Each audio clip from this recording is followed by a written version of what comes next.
రేవంత్ రెడ్డి గారికి మా జిల్లా ప్రజలందరి పక్షాన చేతులెత్తి నమస్కారం చేస్తున్నా. మీరు మా జిల్లా పైన ప్రత్యేక దృష్టి పెట్టాలి. మీరు మా జిల్లా పైన ప్రత్యేక దృష్టి పెట్టాలి. ఈ జిల్లాను అభివృద్ధి చేయాలి. మేమందరం కాంగ్రెస్ పార్టీ వెంట ఉంటాం. మేమందరం రేవంత్ రెడ్డి వెనుక ఉంటాం. ఈ జిల్లాను అభివృద్ధి చేసే బాధ్యత మీరు తీసుకోవాలని నేను కోరుతున్నా. ఇవాళ భారతదేశ ప్రజాస్వామ్యం ప్రమాదంలో ఉన్నది. మన రాజ్యాంగాన్ని మారుస్తా అంటున్నారు. లౌకికవాదాన్ని తీసివేస్తామంటున్నారు. రిజర్వేషన్లను ఎత్తివేస్తామంటున్నారు. బడుగు బలహీన వర్గాల జీవితాలకు భరోసా లేకుండా చేద్దామని అనుకుంటున్నారు. ఇవాళ భారతదేశంలో బీజేపీ ప్రభుత్వంలో దళితులకు రక్షణ లేదు, ముస్లింలకు రక్షణ లేదు, క్రిస్టియన్స్కు రక్షణ లేదు, మహిళలకు రక్షణ లేదు, బీసీలకు రక్షణ లేదు.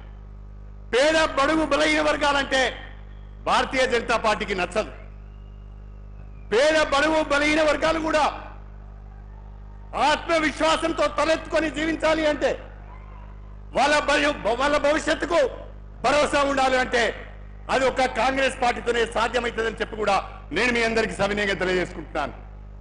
అందుకే మీ అందరినీ కోరుతున్నా, మే 13వ తారీఖున జరిగే ఎన్నికల్లో వరంగల్ లోకసభ నుండి కాంగ్రెస్ పార్టీ అభ్యర్థిగా పోటీ చేస్తున్న డాక్టర్ కడియం కావ్య గారి చేతి గుర్తుకు ఓటేసి